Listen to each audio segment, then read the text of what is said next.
Bonjour et bienvenue. Une question complexe, presque vertigineuse, hante souvent les conversations sur les relations humaines.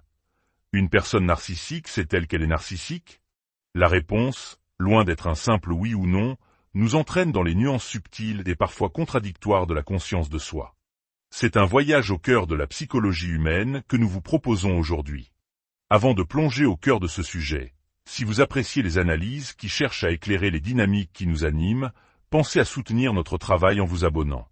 Chaque abonnement nous aide à créer plus de contenu pour mieux comprendre le monde et nous-mêmes. Alors, revenons à notre question. Pour y répondre, il faut comprendre qu'il n'existe pas un seul type de narcissique, mais plutôt un spectre de conscience. Explorons ensemble les différents profils que l'on peut rencontrer. Il y a d'abord un premier groupe, celui des personnes qui n'ont absolument aucune conscience de leur nature. Ces individus sont sincèrement persuadés d'être des gens bien.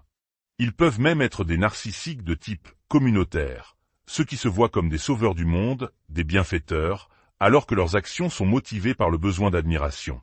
Ils surestiment massivement leur empathie et l'impact positif qu'ils pensent avoir sur les autres. Lorsque vous les confrontez à leur comportement, leur surprise est authentique, et leur réaction peut être une forme de gaslighting intense, vous faisant douter de votre propre perception de la réalité.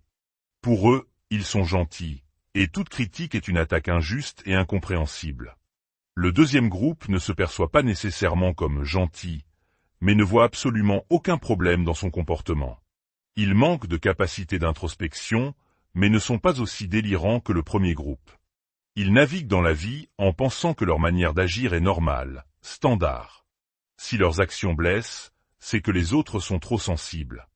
Ils ne se considèrent ni bons, ni mauvais, et certainement pas narcissiques. Leur comportement est juste. Leur comportement. Ensuite, il y a le troisième groupe, peut-être le plus reconnaissable. Ce sont les personnes qui savent qu'elles ne sont pas toujours agréables, mais qui ont développé toute une théorie pour le justifier. Ce sont les adeptes du « je dis les choses franchement » ou « je suis comme ça, c'est tout ». C'est un paravent culturel parfois commode, qui transforme l'agressivité en une prétendue qualité d'honnêteté. Ils se donnent le droit d'être exactement comme ils sont, et si cela pose un problème, c'est votre faute. Vous êtes trop susceptible, vous manquez d'épaisseur. Ils ne se voient pas comme narcissiques, mais comme des personnes authentiques, incomprises par un monde trop policé.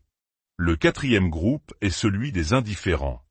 Ces personnes ne se soucient tout simplement pas de savoir si elles sont narcissiques ou non, car elles sont protégées par leur argent, leur succès, leur célébrité.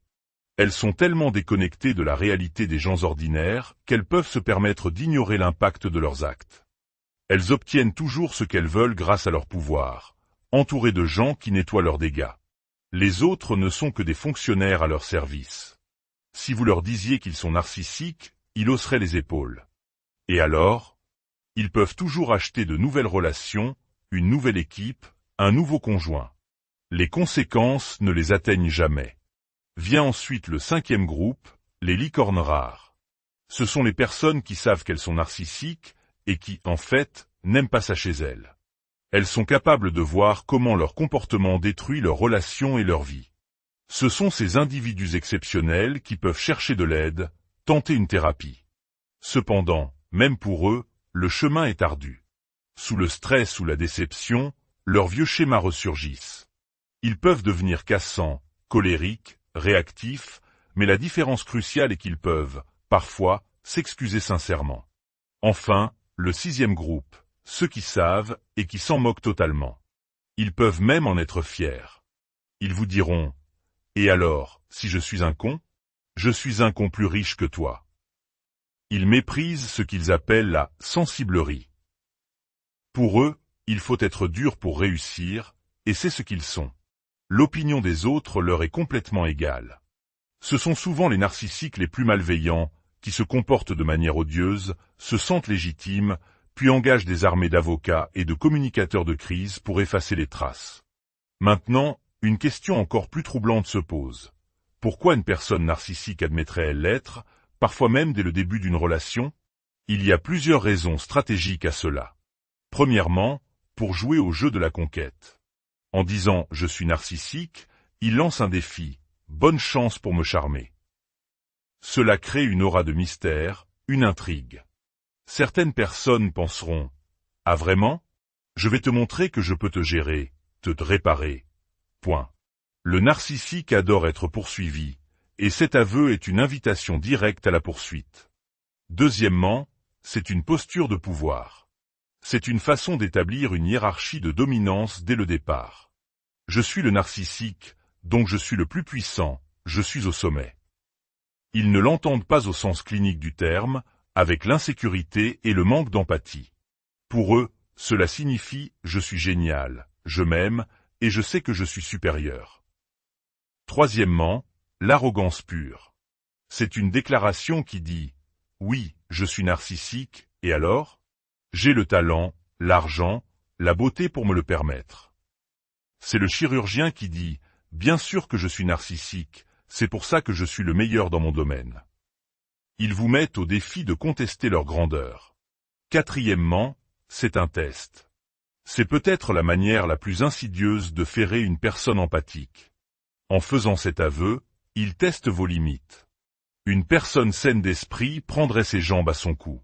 Mais une personne avec un instinct de sauveur pourrait penser « Oh, il a une prise de conscience.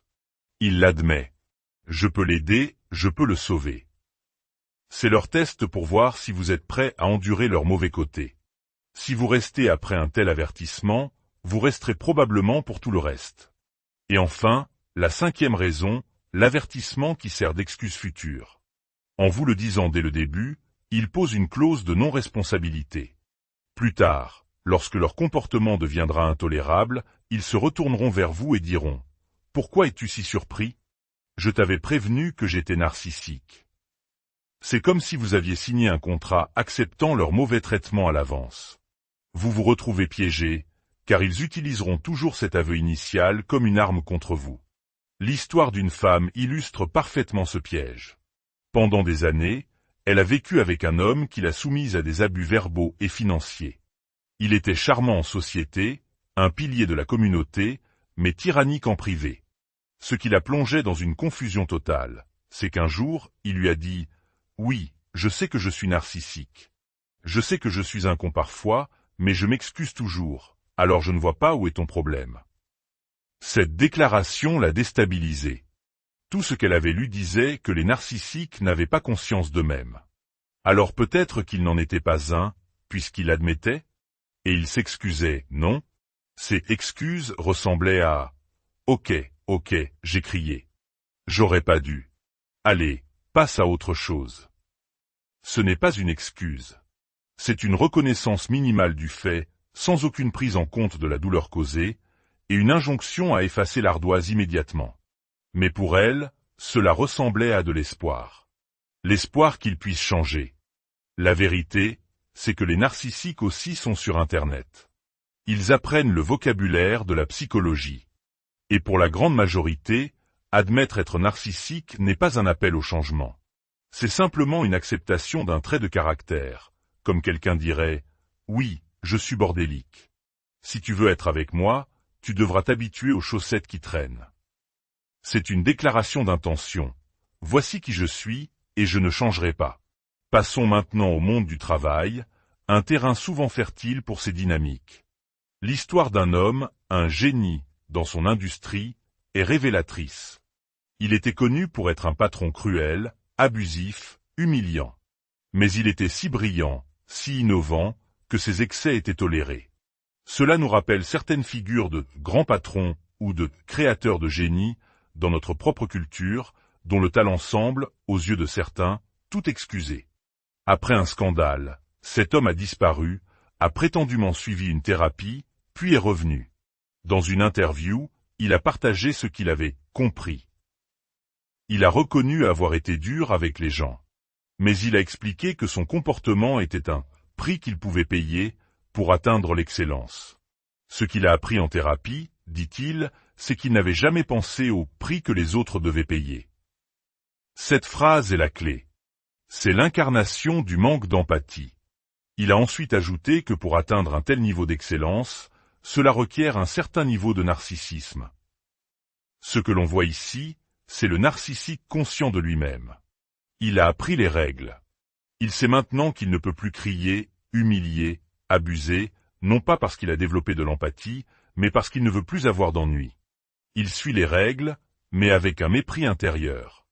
Il ne se comporte pas bien par respect pour vous, mais par calcul, pour pouvoir continuer à faire ce qu'il veut. Et pendant qu'il reçoit une seconde chance, que deviennent les dizaines de carrières prometteuses qu'il a brisées? Ces personnes, traumatisées, qui ont quitté une industrie qu'elles aimaient parce qu'elles ne pouvaient plus supporter les abus. Elles n'ont pas d'excuses. Elles n'ont pas de seconde chance. Au final, que retenir de tout cela? Si une personne dont le comportement est manipulateur, égoïste et invalidant vous dit « je suis narcissique », la première chose à faire est de la croire. Ne tombez pas dans le piège de penser que cette conscience est un signe de changement imminent. C'est le plus souvent le contraire. C'est l'affirmation qu'ils ne changeront pas. Le label que la personne s'attribue importe peu. Narcissique, conscient, pas conscient. Ce ne sont que des mots.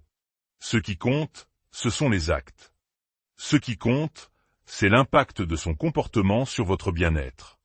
Le narcissique sait, à un certain niveau, qu'il y a un prix payé par les autres pour ce qu'il obtient. Mais il continue quand même, car à ses yeux, ce prix est un coût d'opportunité acceptable. La seule question que vous devez vous poser est la suivante. Êtes-vous prêt à être le prix à payer? Car votre santé mentale, vos sentiments, votre vie, ne devrait jamais être le coût acceptable